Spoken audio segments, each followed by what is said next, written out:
အားလုံးမင်္ဂလာပါဒီနေ့မှာတော့ DBS နဲ့ပတ်သက်တဲ့ပေါ့နော်အသုံးဝင်မဲ့အချက်၃ချက်ကိုပြောပြပေးသွားမှာဖြစ်ပါတယ်ပထမဆုံးအနေနဲ့ဒီ transaction history အကြောင်းကိုပြောပြပေးပါမယ်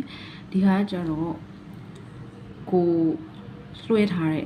စီးရင်ပေါ့နော်ကိုသူ့ကိုဘယ်လောက်လွှဲထားတဲ့ဟာကိုပြန်ကြည့်လို့ရတယ်ဒါကနေလိုက်ဒါကကြတော့တလဒါကျတော့3လအတွင်းမှာကိုလွှဲထားတဲ့ဟာကိုပြန်ကြည့်လို့ရတယ်ပေါ့နော်အဲ့ဒါဘယ်လိုပြန်ကြည့်မလဲဆိုရင်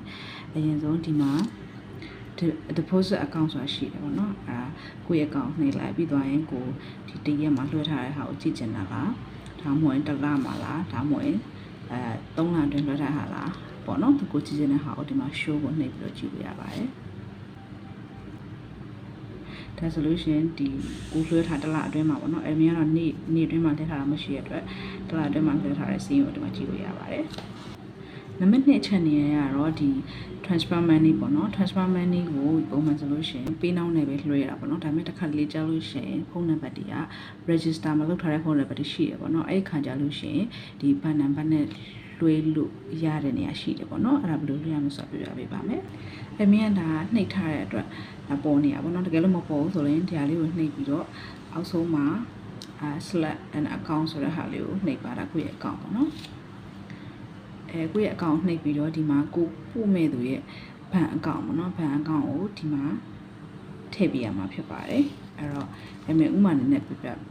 တ်လုပ်ပြပေးမယ်ပေါ့နော်ဒီမှာကအမေကလွှဲထားပေးတာလို့ရှိတယ်တကယ်လို့မရှိဘူးဆိုလို့ရှိရင်အသစ်ဆိုလို့ရှိရင်နံပါတ်ရိုက်ထည့်ရမှာပေါ့နော်ဒါအမေကရှိတဲ့အတွက်နှိပ်ပြပါမယ်ဒါဆိုရင်ဒီလိုမျိုးပေါ်သွားပြီပေါ့နော်ဒါကကိုယ့်ရဲ့ account ဒါကကိုလွှဲမဲ့သူရဲ့ account ပြီးရင်ဒီမှာ SGD မှာကိုဘယ်လောက်လွှဲမလဲအမောင်ရဲ့ထည့်ဟိုမှာ100ပေါ့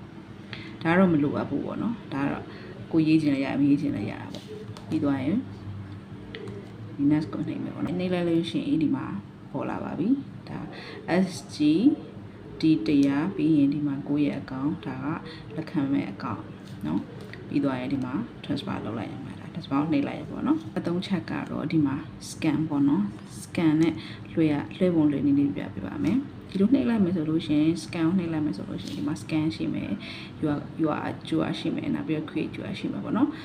ဒီမှာ QR scan ဆိုလို့ရှိရင်ကိုလွှဲချင်တဲ့သူရဲ့scan ကုန်းနဲ့ဒီမှာ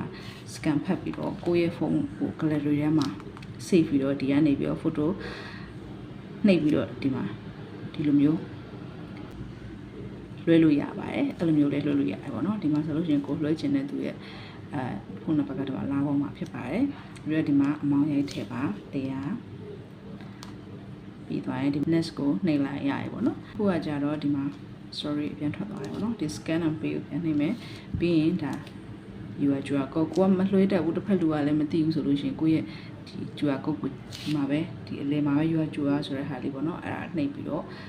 screenshot ရိုက်ပြီးတော့ဟိုကိုပတ်စံပေးမဲ့လူကိုပေးလိုက်သူအဲ့ဒါနဲ့ scan ဖတ်ပြီးလွှဲလို့ရတယ်ပေါ့နော်အဲ့ဒီပြပြခဲ့တာအတော့ဝင်မှလို့ထင်ပါတယ်